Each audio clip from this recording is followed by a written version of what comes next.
Hi guys, welcome to Travel with Austin. I'm Austin. Today we are here in West Virginia, and we are once again doing our yearly Lockhouse tour.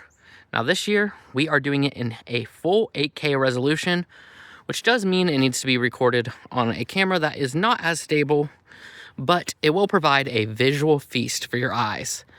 So this year, we're actually going to start on the outside in this little yard area, which I don't think I've really ever showed off since maybe the first video I did here.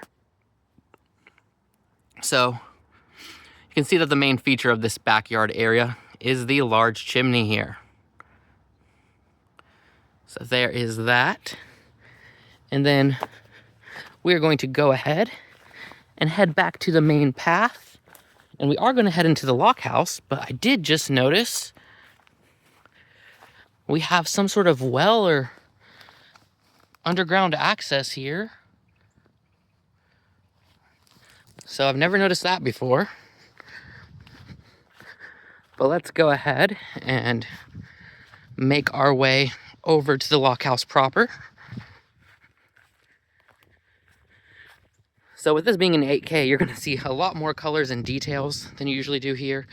And a lot of the graffiti that has been put here recently is very bright, vibrant and bright. So I'm interested to see how that's going to look after the processing is done. But here we are entering into the Lockhouse itself. Again, the beautiful arched windows that I love. There did used to be some machinery there. I can't remember what it was.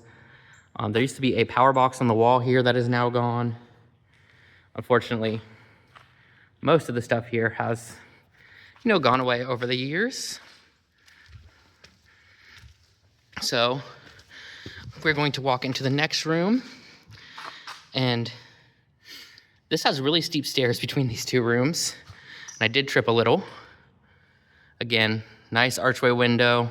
I believe that this would have been a boiler of some sort here, and then equipment would have rested on here at some point, but it is long gone. And here's one of those vibrant pieces of graffiti with the orange and the green. So go ahead and take a look at this. And let's go ahead and take a peek inside. It's just filled with trash. And then you have excellent views here of the Ohio River. I imagine that when this was in operation, none of these trees would have been here so that they could have a clear line of sight to the lock itself. So now we're going to go this way and go into the area where it seems like when they were in operation kind of would have been like the working living quarters, I guess you could say. Maybe not this particular room itself, but if we go past this room and past the one hole in the ground here, you can see this room was most likely more set up as a living area for when they were on shift. You have the old fireplace here where they could have kept warm. I'm sure that there was a bathroom in here at some point. Stuff like that. Unfortunately, as you can see, this area, at least the walls and stuff, are pretty well destroyed.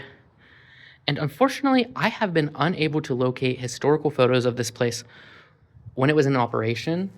So if you somehow know how to get a hold of those, please let me know, because I have tried searching but have been unable to find them. Have that up there. And then down here are stairs that lead directly to the river itself.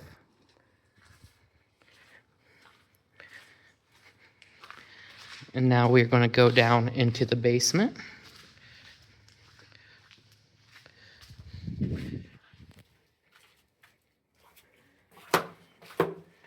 So as we go down to the basement, the first room we're going to see is the pit room. And I swear, every time I come here, this pit is filled with something new. Last time it was couches and furniture. This time it's plastic tubing, seemingly, and it doesn't look like it's old. It kind of looks new. That's pretty interesting. Then here would have been the entrance to the first room we entered. We have a bin here. This was possibly like the coal bin. Again, I'm just spitballing here. And just kind of a empty area now, but you can tell there was some sort of machinery here at one point.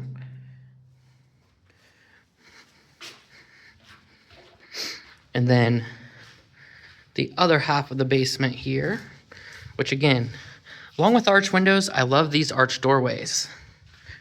So you can see this is mostly empty. There's still some tool storage stuff here on the walls here, and some little like desks here on the side. And there's where the electric would have been. Then we also do have stairs that lead directly outside. And we're gonna take a nice look at the outside before we go to the second floor, because the outside of this is really beautiful.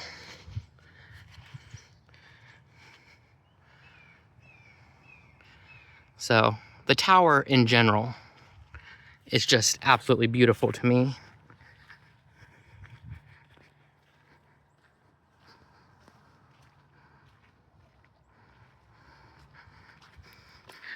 So let's go ahead and take a walk inside, and we'll finish up by going to that second floor. Now, I do swear the last time I was here, there was still a handrail here. It is gone.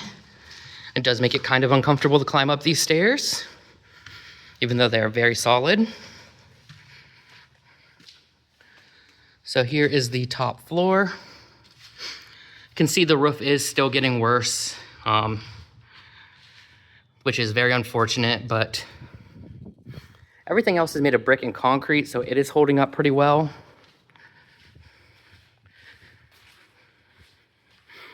Again, I believe this was probably some sort of boiler or even pressure system, and that goes up into the tower itself. So the tower both looks good and has purpose. Some more storage areas. Looks like someone broke off the wall there. And then we're going to take a look outside from the second story. And once again, this has been our yearly visit to the Lockhouse. Other than the roof getting worse, seems like it's still pretty much in the same condition, other than someone removing the railing and banister here, which I swear were here last time.